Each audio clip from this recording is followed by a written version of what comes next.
BMS academy में आपका स्वागत है। अभी तक हमने जितनी भी ड्राइंग की है वो सारी की सारी वेक्टर बेस्ड इमेज ड्राइंग है। हालांकि हमने अभी तक इसको डिस्कस नहीं किया, लेकिन इस सेशन में हम बिटमैप इमेज और वेक्टर इमेज के डिफरेंस को डिस्कस करेंगे, ताकि हम आने वाले सेशंस में इन दोनों का ध्यान रखते हुए अपनी ड्राइंग्स को या डिज़ाइंस को क्रिएट कर पाएँ। आप यदि यहाँ देखें तो आपके पास दो सर्कल अवेलेबल हैं, पहला सर्कल और ये दूसरा सर्कल।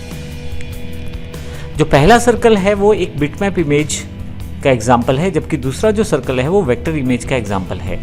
हालांकि आप देखेंगे कि दोनों में अभी आपको कोई खास फर्क नज़र नहीं आ रहा, लेकिन जैसे ही मैं यहाँ जूम करता हूँ तो आप देखेंगे कि जो बिटमैप इमेज है वो पिक्सल से बनी होने के कारण यहाँ पे उसके जो एजेस हैं वो रफ हैं, जबकि यदि हम यहाँ नीचे की तरफ देखें जो हमारी वेक्टर बेस इमेज है वो बिल्कुल स्मूथ इमेज है।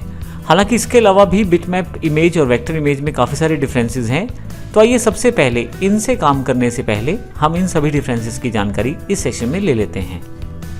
यहाँ हमारे पास एक बिटमैप इमेज है और एक वेक्टर इमेज है। आइए इन दोनों के बीच के डिफरेंस को हम समझते हैं। सबसे पहले बात करते हैं बिटमैप इमेज और वेक्टर इमेज के फ़र्क की। हम दोनों तरह की इमेजेस में काम कर सकते हैं, लेकिन दोनों में थोड़ा सा फ़र्क है, ताकि हम अपने आने वाले सेशंस को अच्छी तरह से क्लियर कर पाएँ, इसलिए ये सेशन समझना ज़रूरी है। बिटमैप इमेज छोटे छोटे डॉट्स से मिलकर बनाई जाती है, जिसको पिक्सल कहते हैं। इसमें इस तरह के काफ़ी सारे पिक्सल रहते हैं और उसके आधार पे आपकी एक इमेज क्रिएट होती है, जबकि वेक्टर बेस इमेजेस पिक्सल पे बेस्ड नहीं होती। इसमें शेप्स को मैथमेटिकल फार्मूला के द्वारा स्टोर किया जाता है और इसमें लाइंस और कर्व्स के द्वारा इमेज को बनाया जाता है। दूसरे डिफरेंस में यदि आप बिटमैप इमेज में कुछ एडिट करना चाहते हैं तो आपको इंडिविजुअल पिक्सल तक जाना पड़ता है, अर्थात आपको पिक्सल वाइज उसे एडिट करना पड़ता है। परंतु यदि हम बात करें वेक्टर इमेजेस की तो इसमें एडिट करना आसान रहता है, क्योंकि हमें केवल उन लाइंस और कर्व्स को ही मैनिपुलेट करना है जिसके द्वारा हमारी वेक्टर इमेज बनी हुई है।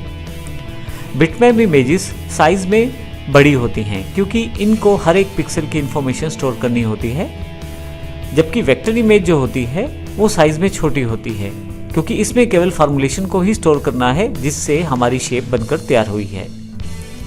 बिटमैप इमेज ज़्यादा सपोर्टेड है वेब पे। यदि आप अपने नॉर्मल वेब पेजेस में इमेजेस को देखें तो उनके default formats PNG, JPG, JPEG या GIF मिलेंगे, और ये सभी फॉर्मेट्स जो हैं बिटमैप फॉर्मेट को ही फॉलो करते हैं, अर्थात ये पिक्सल बेस्ड इमेजेस रहती हैं। परंतु यदि वेक्टर इमेजेस की बात करें तो ये अभी तक वेब पे पूरी तरह से सपोर्टेड नहीं है, अर्थात वेक्टर बेस इमेजेस अभी आपको नेट पे प्रॉपर्ली नहीं सपोर्टेड मिलती, इस कारण से आप इनका प्रयोग वेब पे नहीं कर पाते। ये मुख्य 5 डिफरेंसेस हैं जिनकी वजह से हम वेक्टर बेस इमेजेस और बिटमैप इमेजेस के अंतर को जानते हैं।